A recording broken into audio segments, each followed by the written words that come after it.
Good afternoon, everyone. I want to welcome you today to our talk about home inspections with one of our favorite realtors and one of our favorite home inspectors.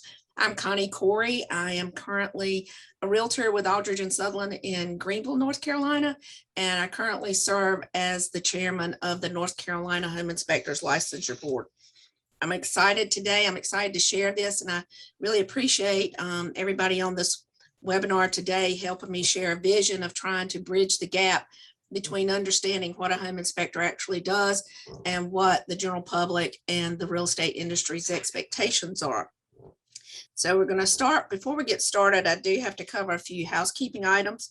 First, we will be taking live questions via the chat field, and please submit any questions you have for today's panel there, and we'll do our best to address them, as many as possible.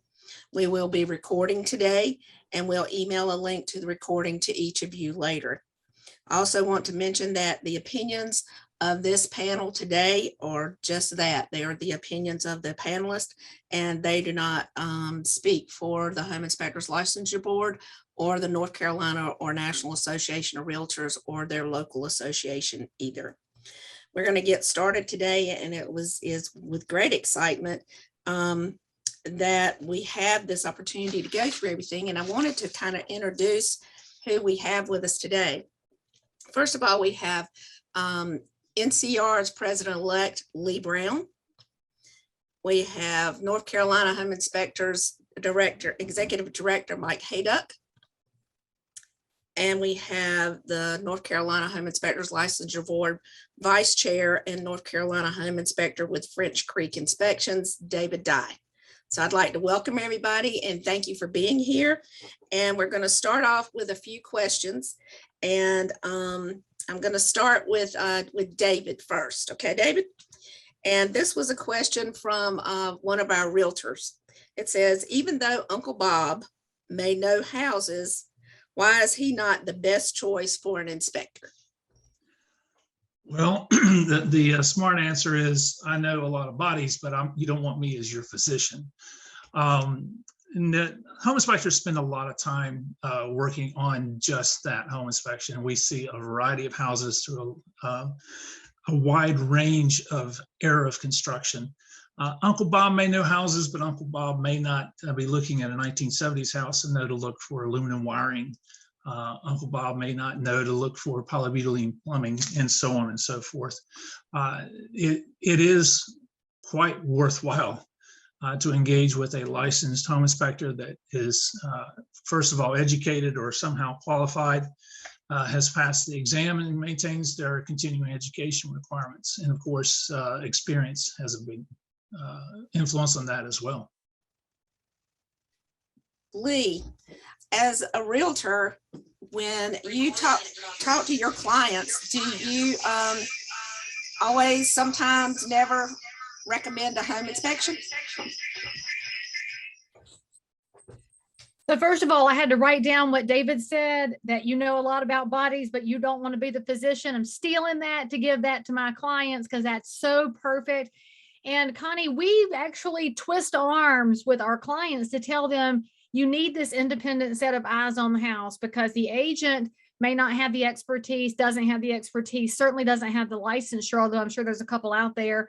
The home buyer is going to be that same person who knows a lot about bodies, but shouldn't be the doctor, because they get the emotional overlay too. So they're in love with, oh, but this is going to be Betty's room, and they can't think straight.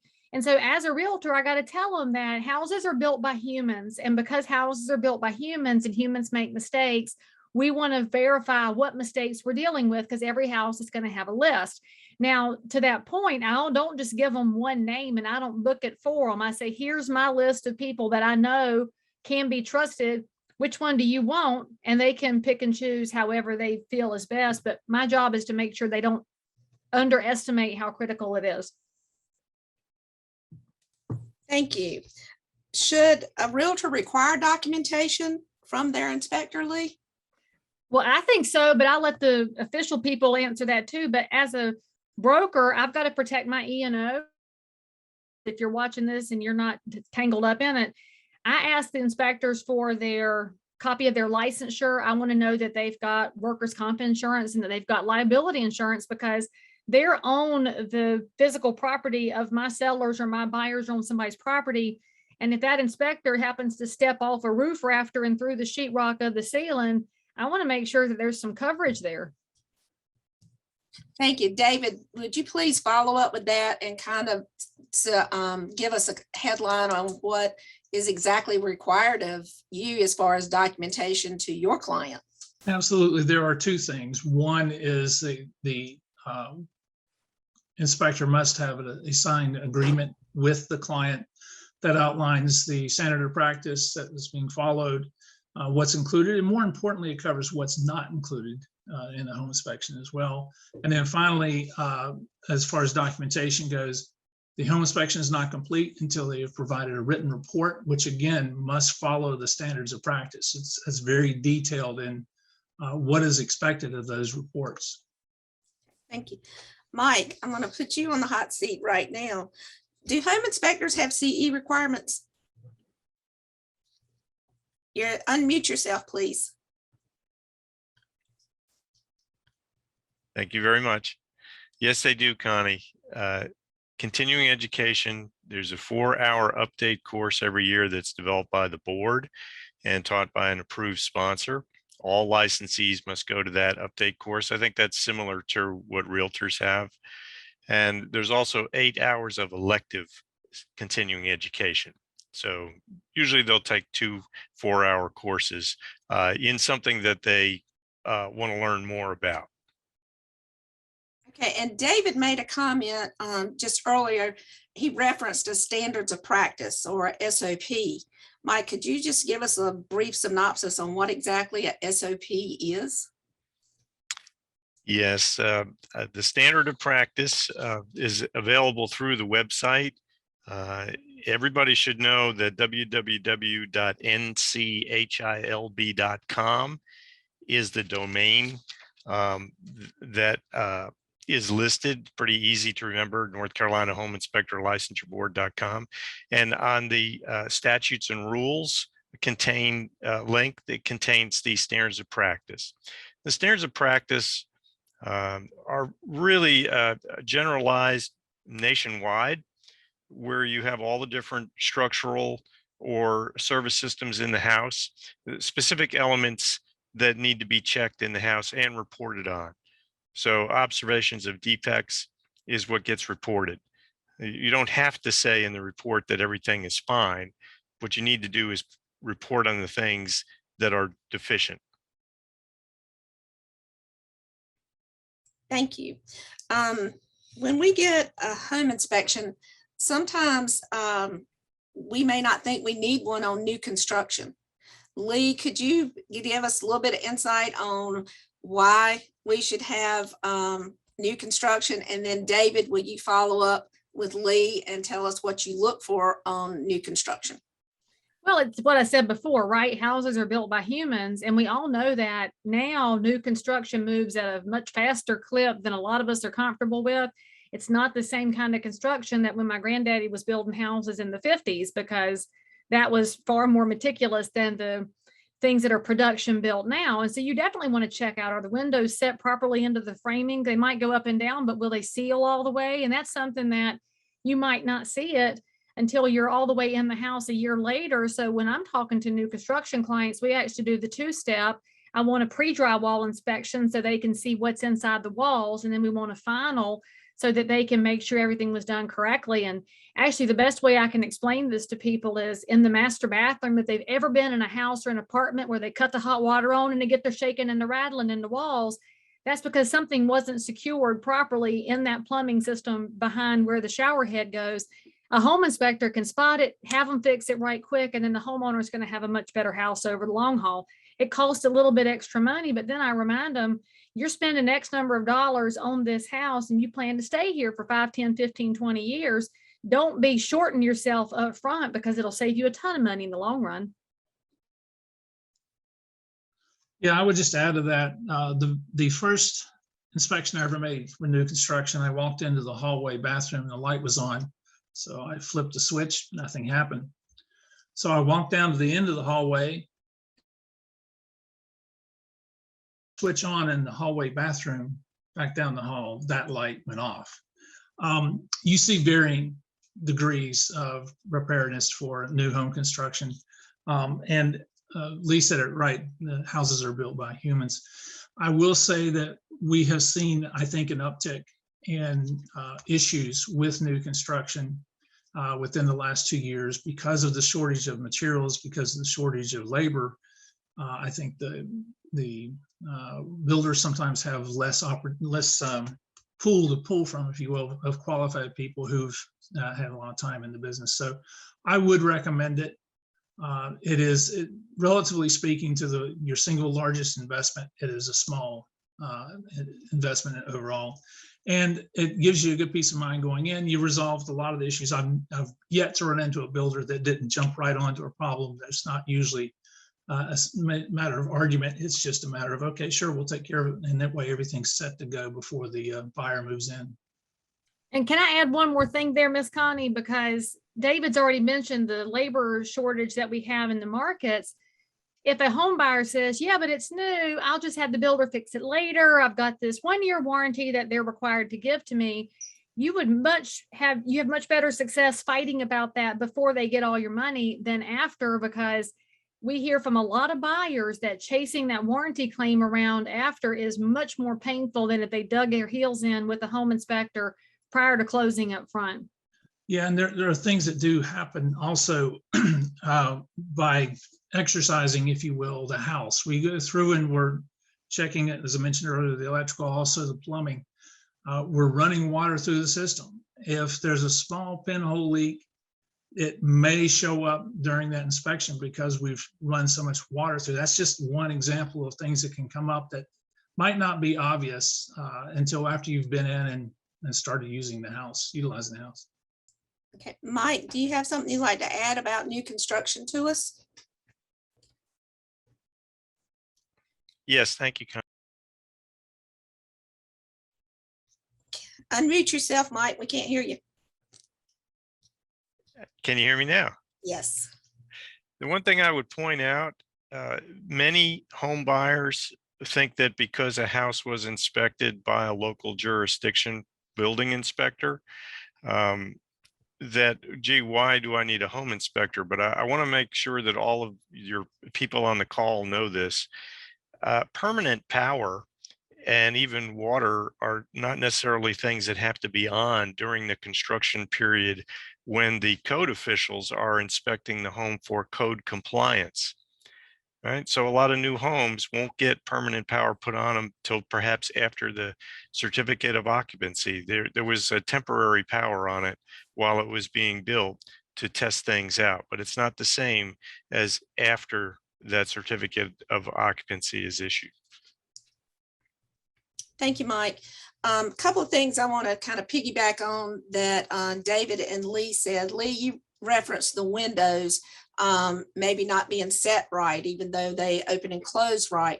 Mike, David, on a home inspection, when you are inspecting dual pane windows, are you required to put if there's been a gas leak or if they're foggy, are you required to put that on your report? That is not required by the standard of practice. And the reason for that is there are so many variables that go into whether or not a window will show the signs of a lost seal. That said, I've never met an inspector that would not bring that up if they notice it in a home, whether it be new construction or resale. We, as in the real estate industry that are members of the Realtors Association, have forms that we go by. So if I write an offer to purchase and contract in Eastern North Carolina and Lee writes an offer to purchase and contract in Western North Carolina, our forms are going to be the same or similar. David, we know that home inspectors do not have a standardized form, but could you kind of give us an idea on the different types of form reporting? Because we may get 2 inspections on the same house and have 2 different completely formats. Yeah, the format is not specified by the standard of practice. Again, the content is, so that all of the elements must be covered by that. And as an industry for the state, I should say, as a regulatory body for the state, we do offer a service for home inspectors where they can submit report, if you will, and then get feedback on it. What might it be missing and what should it include? But as you said, the format and layout of the report itself varies according to the home inspector. It is somewhat a way to differentiate yourself by your report and how it's laid out and how detailed it is. But you also have to keep in mind that if we did try to lay out a format, we're dealing with properties that are built as much as more than 100 years ago. So to try to make it a checklist kind of form would be cumbersome and really unwieldy. Thank you. I'm going to go to the chat and I'm going to ask a couple of questions. And Mike, I'm going to ask these of you because I don't want anybody to get in trouble about talking about things we shouldn't talk about. One of the questions is, what is the range for an average home inspection? And does a home inspector traditionally do septic and radon? Well, let me take the second part of that. Septic and radon, they are not covered in the standards of practice. So they, clients may see that in the agreement, and all agreements are from the individual licensee or the firms that they work for. And so if it's not an SOP, it's kind of an additional service that somebody's providing. Many inspectors do offer those services, but it's not in the standards of practice. The first part of the question again? Costs. Yeah, so costs, it's going to be difficult for people who are on this call to separate me as executive director from the board, or maybe even from the Department of Insurance.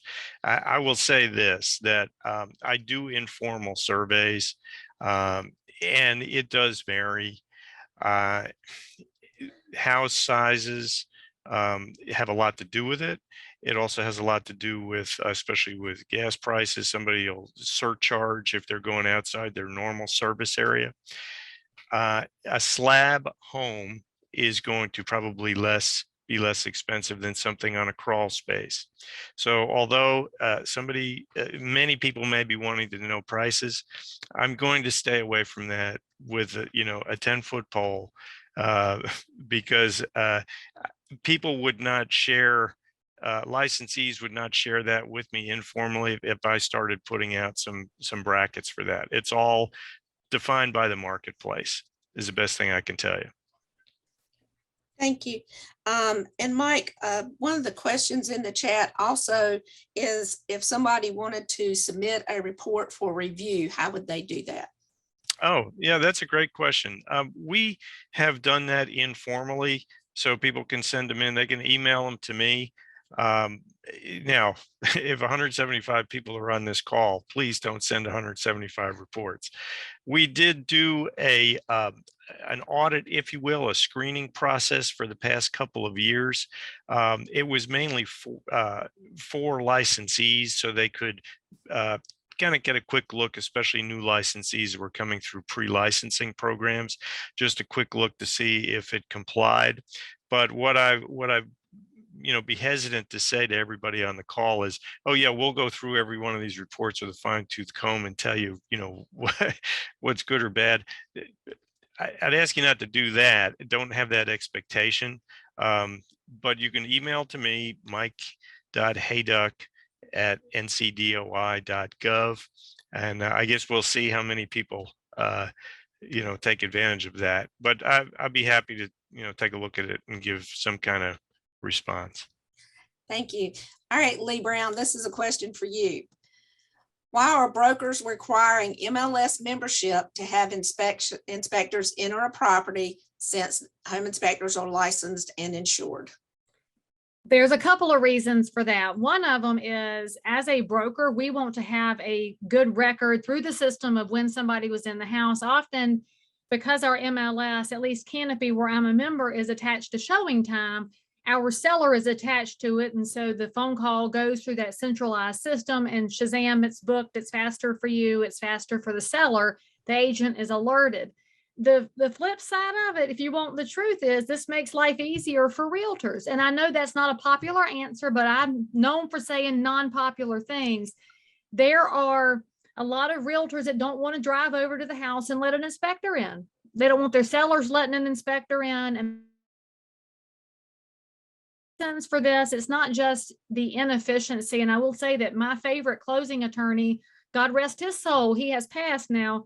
He told me to stay far away from home inspections because I don't have a license to do any of that. I'm not a licensed GC or anything else. And he said, stay clear of home inspections. There's lots of reasons for that, but I'd say the main one is just for the seamless ability to get you scheduled and in that house to make the seller aware.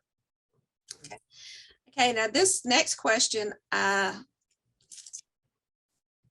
think will probably be a Mike and David question with some follow-up from Lee, okay? It says, besides the home inspector's licensure board standards of practice forbidding pay-to-play exercises, why can home inspectors not advertise where buyers look for homes?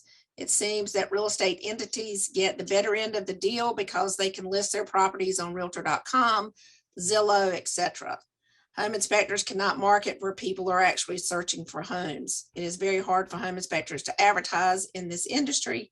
It seems more like home inspectors have to advertise outside of the actual industry we work in. So Mike, I'm going to start with you on that, and then David, and then Lee, if you'll follow up. Well, the simple answer is that there's no prohibition against marketing and promotional activities, advertising expenses. There's a lot of ongoing discussion about, does X, Y, and Z conform with the code of ethics for home inspectors? And if anyone takes a look at the code of ethics for home inspectors, you'll see that there's some things that are straight out prohibitions, and there are some things that are aspirational, right? Which is what a lot of ethical issues are, not simply a matter of does it conform with general statute or the board agency rules. So I guess the way the question is asked, I don't think that's the case. If there's a magazine that comes out with here's all the homes in the Raleigh area that are for sale, or if there's a website that has here's all the homes in the Raleigh area that are for sale, if a home inspector is presented with a cost of, I don't know, $1,500 for a full page spread, I don't know what it would be, there's nothing that prohibits them from buying that advertising space. Yeah, I would just echo what Mike said, that there is, as the question was presented, I don't believe there's any prohibition against advertising in any media, and that would include Realtor.com and sites such as that. The only interest here is to avoid a situation. We are, much like the Real Estate Commission, our interest is in protecting the public, and we're trying to avoid a situation where people are literally pay to play, they're paying a realtor or a firm or an office to be on an exclusive list that the client is presented with as though that's the only option, and that the realtor is prohibited from recommending anyone else. That's the real crux of the matter here. And I'll just add, one of my inspectors, I see him over here in the chat block. We got to know each other on social media. So I was following the information that he was putting out there, and he and his wife have a family-run inspection business. That's where you have a lot of opportunities. Get to know your local realtors, and don't be salesy and gross about it and say, oh, I can do it for $50 less than anybody else. That's not what we care about. Tell us how you're going to make our clients have a good confidence in the property they're buying, that you're going to provide education along with the inspection, that you're going to be honest but not a fear mongerer. And look, at social media doesn't cost anything. You can advertise on those sites, but you could also just search the hashtags for realtors and get to know us. And the way do you get to know a realtor? We'll say it again, bring some value. Say, hey, realtor, if the inspection report says there's one blown seal, and I like how Connie and David are being the classy people here. You didn't call it the blown seal. That's what we call it. And even though it's tacky sounding, that's just what we call it. The inspection report will say, I see one that might be bad. Y'all going to have to look at the rest of them. So be the inspector that says, here's how to look. Here's a glass company to call that can give you some input. Just give us more than we've been getting. I say the same thing to lenders. It's got to be a better two-way street. Realtors are throwing business to inspectors, so throw us some information back. Which gives me a segue to another question. Mike, on behalf of the Home Inspectors Licensure Board, did a survey not too long ago. Some of the information that was on that survey was, do realtors have their own home inspectors? And you've made reference a couple of times, Lee, about my inspector. And so how exactly do you determine who my inspector is? To be fair, ma'am, I said one of my inspectors because I have Yes. multiple names on my list. So let me just point that out. And another one of my inspectors that's on my list is very active on social media, showing things that are wrong with houses and things to look for. And I love that one of our commenters over here is an Outer Banks realtor, Rosemarie. She mentions cost is not how her buyers pick. Most of my buyers don't pick on cost either, but they ask me, who can I trust? I have to go on the reputation of the inspector. I look at how thorough they are. I look at the information they put out. And frankly, I look at their attitude. I don't want some inspector who is doom and gloom. Oh my God, this house is going to fall down. Look, if the house is 100 years old and somebody's living in it, it hasn't fallen down. I just need somebody to be truthful, to say, look, you're inheriting X and Y. You should know that those got to be taken care of. And Z and A and B, you know, make that your to-do list in the next 12 months. Transparent honesty is the number one thing I look for, but I also rely on my colleagues because I'm so lucky, and you are too. We have the best realtors ever in North Carolina. If I'm strung up and I need somebody to inspect, I go to my fellow realtors. I say, who do y'all like? Who do you trust? Who is good? Who is honest?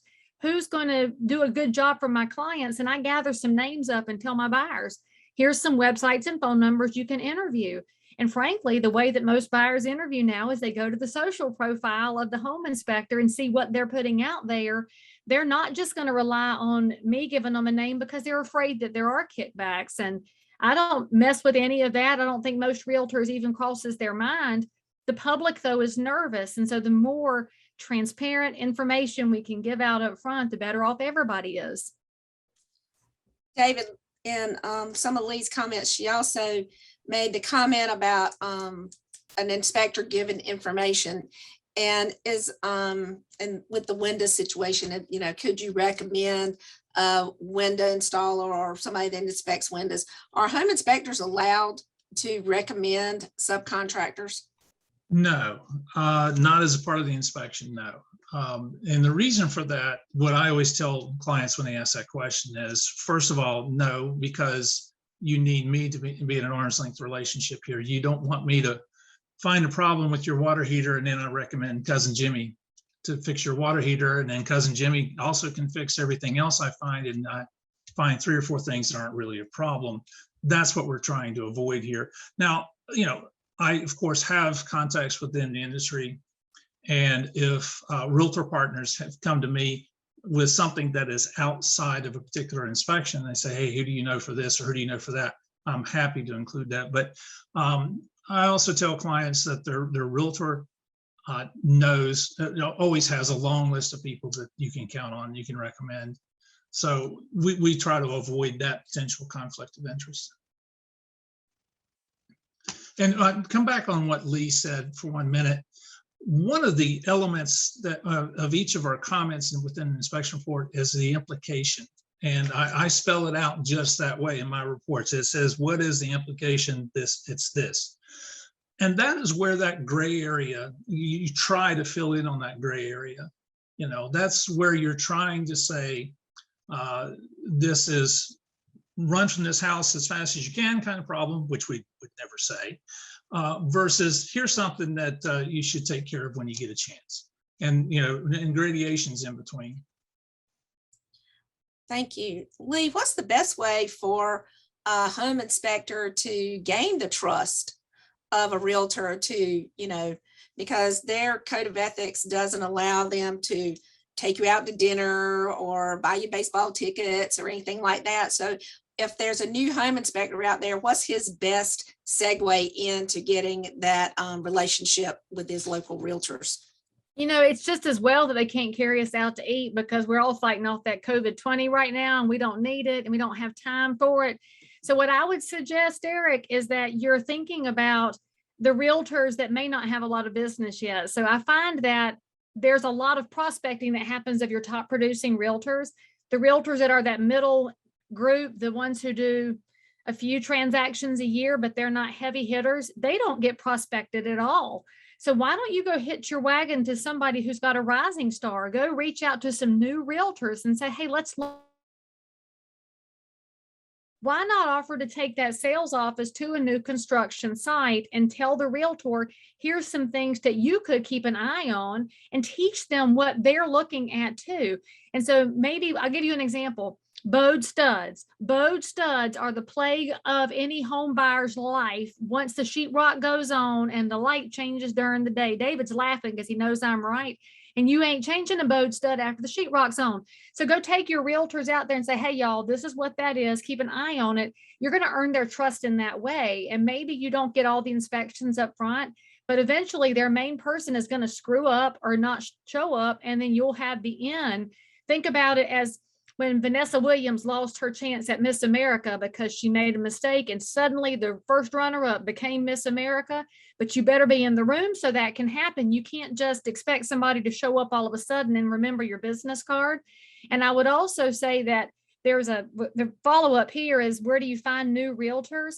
Go to offices that recruit provisional brokers. And so make sure you speak the realtor language. We have provisional brokers and brokers. The provisional brokers are inside 2 years and haven't completed their 90 hours.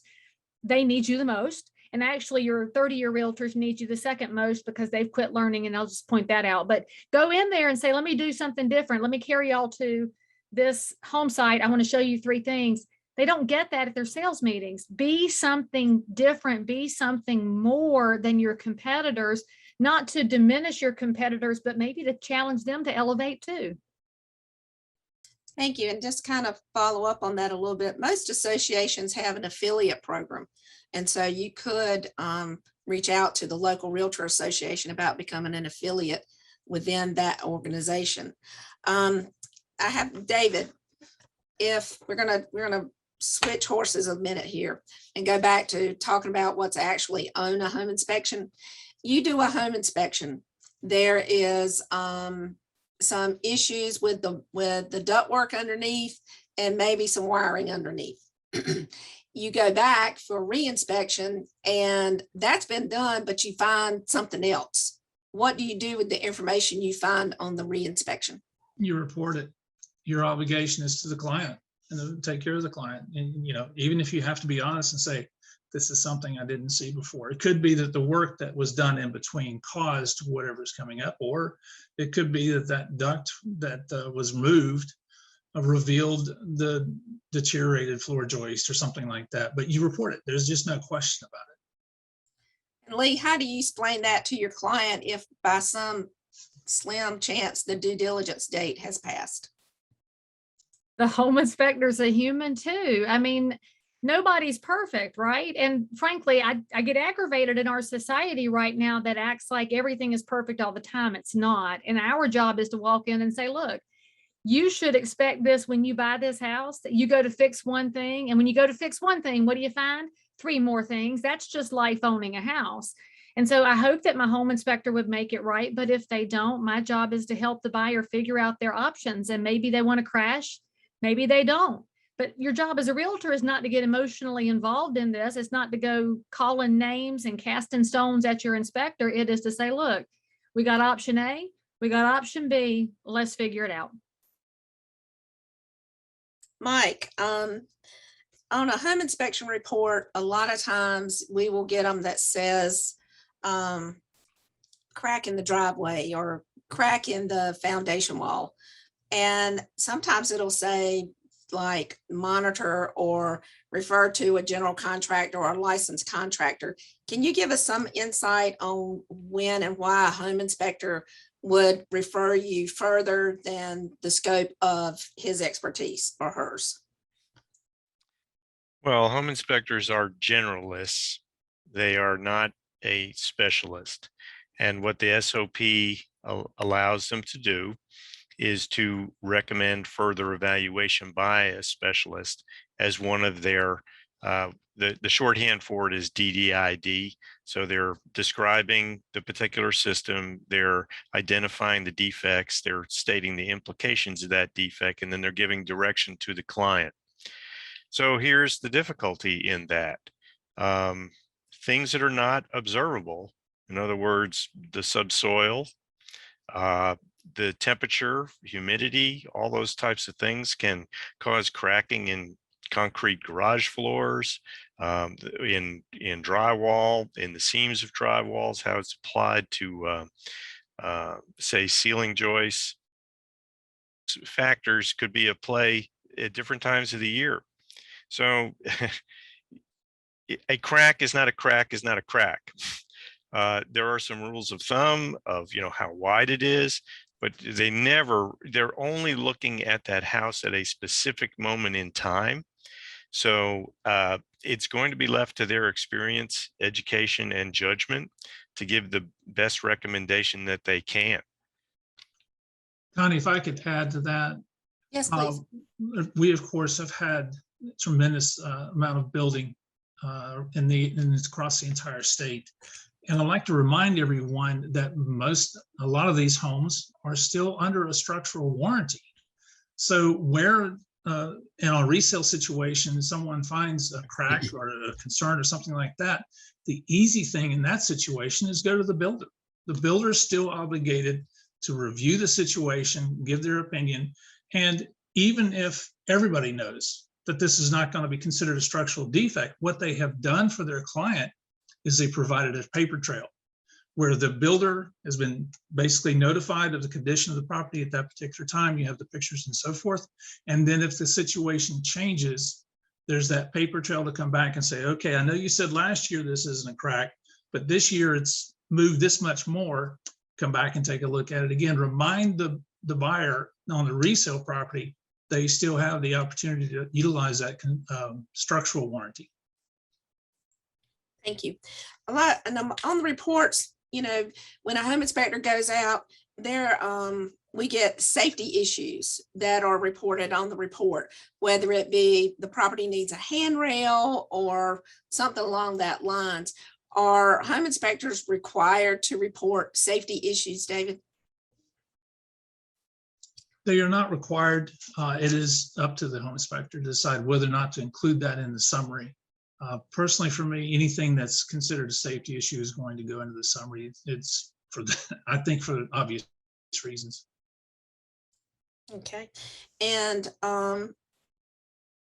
well, old age just creeped in. I just lost my thought on it was a good question too. So we'll go, I'm gonna go back to Lee for a second. And Lee, when you do your new construction and you have a inspection done on your new construction, do you advise your clients to have another inspection before their 1 year is up? Absolutely, I do. And again, this is back to the idea, this is their largest financial instrument. These are wise expenses along the way. And what I remind them of is that the home inspector's report with their little seal on it and their license number and little heading where it looks all official is going to go further with the builder than their little handwritten list that they kept in the kitchen cupboard where they noted this nail pop and that one. The builder is going to be far more likely to address it. And it goes back to what David already said about keeping that paper trail. I won't name the builder by name, but there is a production builder that will fight you tooth and nail over what their structural warranty does and doesn't cover. And they like to tell people it only covers the house if it's deemed uninhabitable. And I have that in writing that they said that to a buyer, but that builder caves immediately the minute a home inspector does a report on letterhead, because they know that the home inspector does have a licensing body and they're being held to account. And so the builder feels like they might have inroads with Mike and they should totally do a better job than if they don't. And I mean, you're talking a few $100. It blows my mind that people will go to Walmart and buy crap they don't need and then fight us over checking on the place that they have dropped all this money into. And we need to get our priorities straight when it comes to that spending. But I do have to ask a quick question. Y'all can answer it. I was told several years ago that we can't call it a re-inspection when the inspector comes back, that we're supposed to call it a verification of repairs. Is that correct, or was I being over lawyered? David, you want to go first? No, sir. All right. So this is the technocrat, Lee. Statutes and rules are what govern. So you have to realize that the Licensure Act, when it was put in place in 1994, was trying to solve an issue where there was an appearance of the inspectors who were unlicensed basically being in cahoots with realtors and brokers and that type of thing. It was to protect the public, right? So the act itself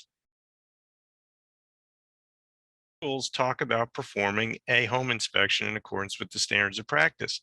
So there's all those items that are listed. The kind of issue with going to do a re-inspection is if the original inspection was only good for a specific date and time, then when they go back, there's no other provision for a partial inspection other than to issue a complete report that says these are all the things that were not inspected. So when it comes down to your question of, well, the semantics of what it is that they're going out there and doing, I guess I'll just kind of go, there's probably licensed home inspectors and realtors on the call, right? Because we wanted you here to get together to the airing of grievances, as they say, right? Seinfeld. But, the point of it is that if something's repaired, I always felt that there was an issue, myself looking at the situation. You have the buyer who doesn't own the house at that point. And so if they request of the seller to make a repair and the seller decides they're going to pay for the repair, then is it really, how can the buyer be assured that the seller's getting the repair done in their best interest when they're leaving the home? Similarly, the buyer would rather have it fixed, correctly, let's say, okay, but they're not going to go pay for the repair on a house that they don't own yet. So when you all solve that problem, then we can talk again. Well, I would add one thing to that, Mike. Too often, the repair request does not state specifically that a repair should be made by a licensed contractor, whether it be HVAC, general contractor, or so forth. Do your clients a favor. Require that documentation that shows that it was done by a reputable firm. Don't let cousin Jimmy go and fix that HVAC problem.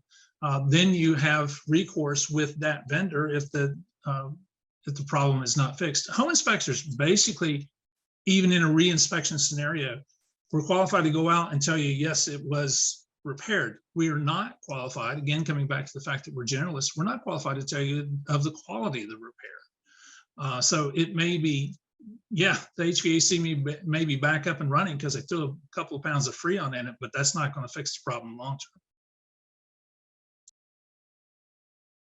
Lee, you want to follow up? I don't have any magical answers, Mike, but if I think of them, I'll totally let you know. And in the meantime, we'll just tell our buyers to keep on hiring inspectors to come out. But David's right. I mean, we write into our DDRs, our due diligence request, we ask that the seller do repairs with a licensed somebody, because that's the only little bit of protection people may have.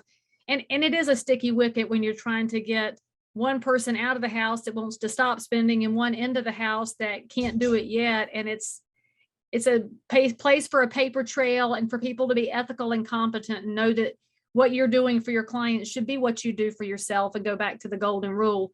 And I feel like I should add a comment here that we love families. We keep talking about cousins and uncles, but we're not trying to be ugly. We're just saying your family may or may not be who you call for this stuff. Absolutely.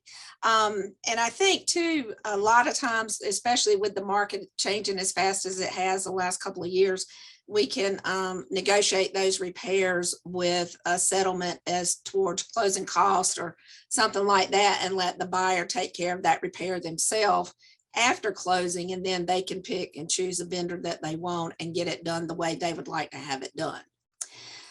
David, sometimes on reports we get panel box could not be inspected due to a buffet or something in front of it, or garage couldn't be inspected because of boxes, or the house is just too junky and we can't get to nothing.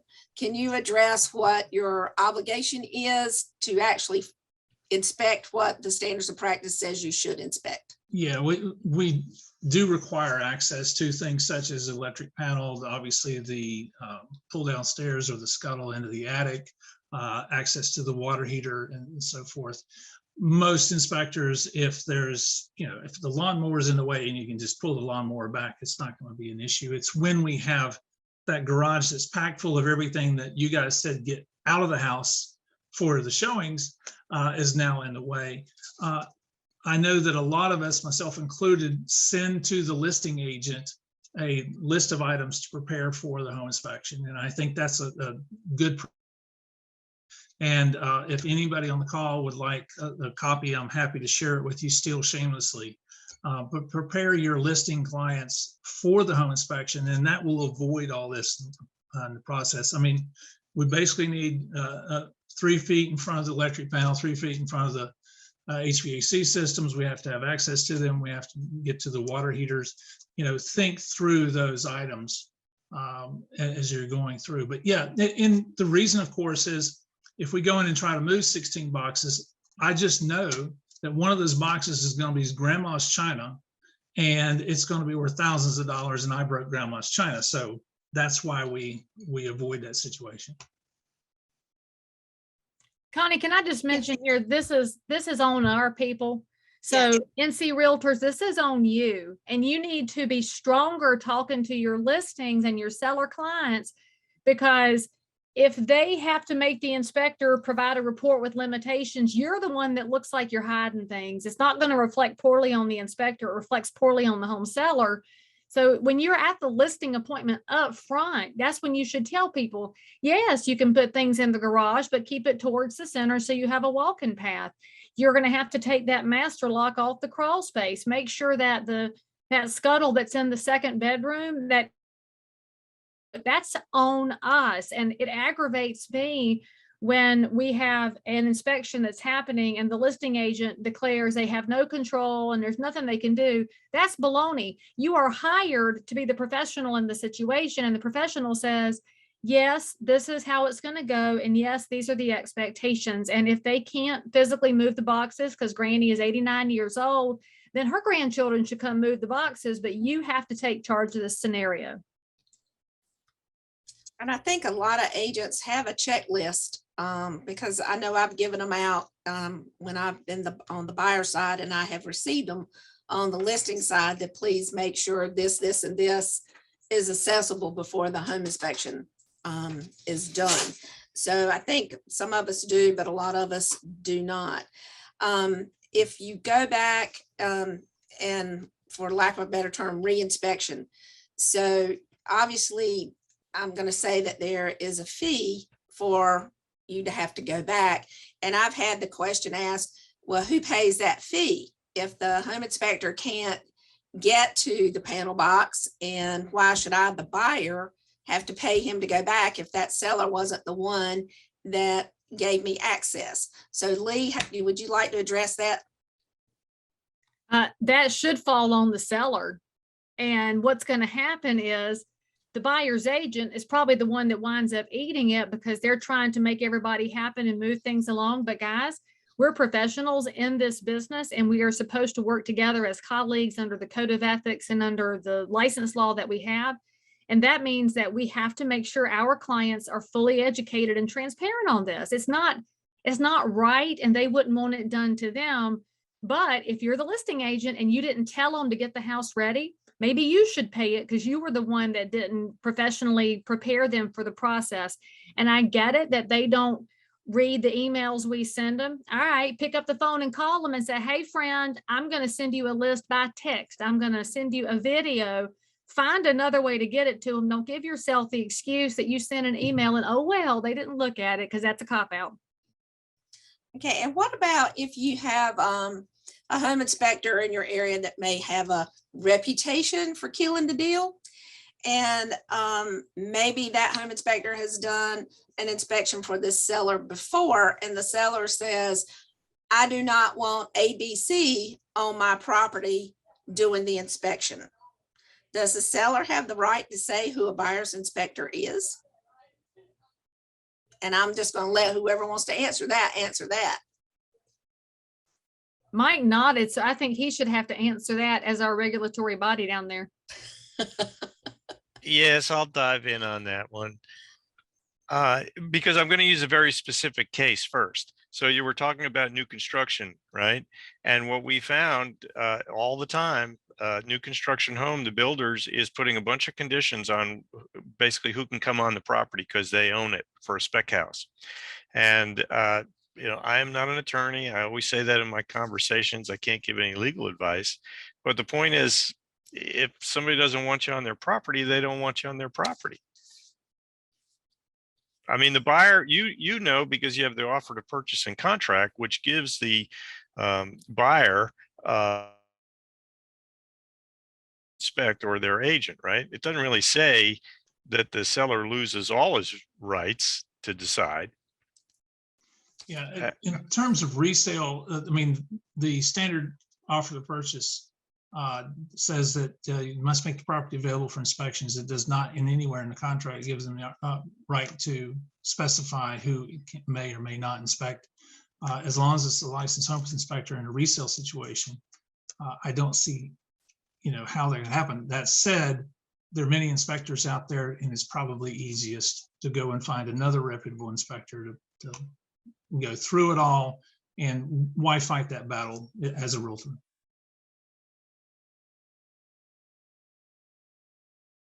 In the western part of the state, because it's not really an issue on our side of the state, do you guys do walk and talk inspections when the market was really, really hot? When you had a buyer, would you take a home inspector with you to that inspection with your buyer for them just to give you an opinion? Are you familiar with walk and talk?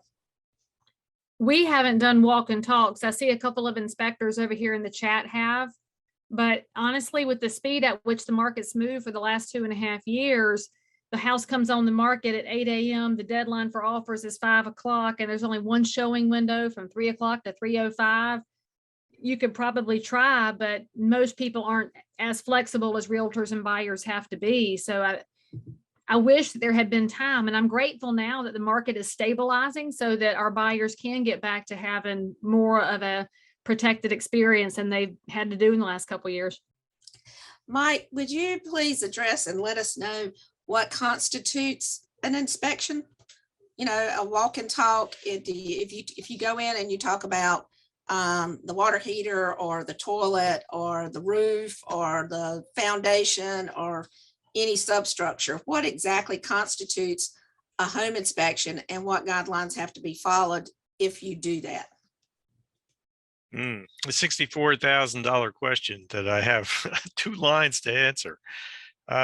Look, I'm going to just default to what the law says, the state statutes, is you're paying someone to come and give impartial advice. Now, that's not a quote of what the statute says, but it's 2 or more systems or components for compensation, and you give a report for it, right?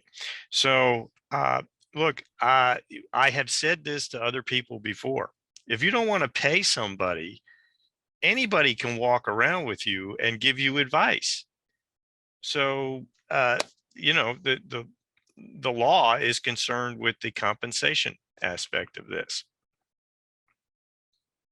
That's exactly right. I mean, for anyone who's not a licensed home inspector that basically performs the service, if they perform the service for a fee, they're committing a felony.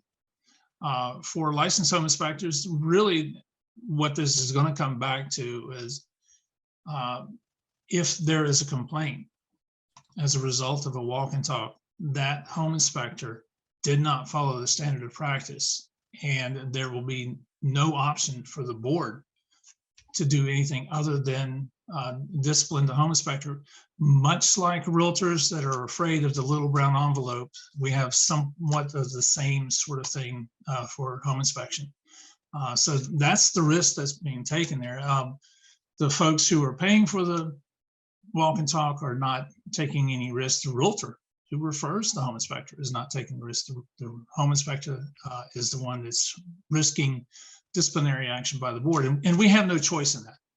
The Attorney General's office has stated an opinion that what people are referring to as walk and talks, which is basically inspecting a home for a fee. That's what it boils down to. If it doesn't follow the entire standard of practice, if it doesn't include a contract, if it doesn't include a report of all the systems inspected, then that's a violation. Mike, David was talking about a violation. Does the home inspector's licensure board have a complaint process if either another home inspector or somebody in the real estate industry or a consumer would like to file a complaint? Is there a procedure for that? Yes, thank you, Connie. Yes, it's online. It's free, no cost, but anyone can go to the website and file a complaint. Anyone, that is the buyer, the seller, the home inspector, other home inspectors, anyone can submit a complaint. And once a complaint has been filed, what's the process? Yeah, so that process is, of course, due process. It's all laid out in the board rules. The complaint comes in, supporting documentation and a list of the allegations that are the things that the board can investigate somebody on should be noted by the complainant. In other words, you can't just say, I didn't like the guy. Many complaints will say something like, he wasn't fair. Something like that. So there are the code of ethics types complaint items, but then there's the technical things. Did you comply with the standards of practice? Did you describe what the roof covering was? Did you just tell where the water heater was located in the, did you notice these leaks that were, should have been apparent at the time? So there's all the omissions that you may want to list. When that complaint comes in, we have staff investigators, they review it, then they will notify the licensed home inspector that the materials are there and that they should log in and look at it. It's all electronic. All that material that was loaded. The home inspector has about 2 weeks to reply with his statement. The investigator assembles all that information, conducts a site visit, perhaps, of the property, interviews some of the parties who might be involved, and then goes to an investigation review committee, which is similar to a lot of other occupational licensing boards. Has a couple of members of the board who sit on that, along with the commissioner of insurance designee. The board attorney can sit in on those. And basically what happens is, hey, is there enough evidence here to make a case that the inspector did not comply with the standards of practice? And then there's, basically 4 outcomes from that. Can result in a dismissal, can result in a dismissal with a letter of caution. Those are non-disciplinary. A consent agreement, which realtors are familiar with, the Real Estate Commission list of things that you can agree to in a consent agreement, forfeiture of license, suspension of license, continuing ed, suspension, that type of stuff. Or it can go to a hearing. So those are basically the 4 outcomes. And one thing for the inspectors that are on the call, I'd like to remind everyone that even if there was no basis for the original complaint, the reports and the contracts are reviewed for compliance to standard of practice. So you could still end up having some sort of disciplinary action, or at the very least a recommendation or word of caution having to do with what about the report of the contract was not in compliance. Thank you. I'm not real sure if our time limit was an hour today. I've got plenty more questions, but I didn't know if we need to wrap it up. Rachel, was it advertised as an hour? Hey, Connie, it was advertised as an hour. I think if you have just maybe 2 more questions to cover, that'd be fabulous. Okay, there was one question, and I'm going to take Chair liberty to answer that one. And the question was, are realtors able to serve on the North Carolina Home Inspectors Licensure Board? Back when the Home Inspectors Licensure Board started back in, I guess, the mid to late 90s, they approached the Realtor Association to assist them with some legislative issues. And by doing that, one of the positions that is on the Home Inspectors Licensure Board is that there's a Realtor representative. I'm currently going into my 5th year as the Realtor representative, serving my 2nd term as chair. There is also a representative from the home builders. There is a representative from the public. And I think everyone else is a home inspector. So you get a lot of input from different areas that actually have an effect on the home inspector and how they do their business. And they are have a general statute that they have to go by, just like the North Carolina real estate licensees have.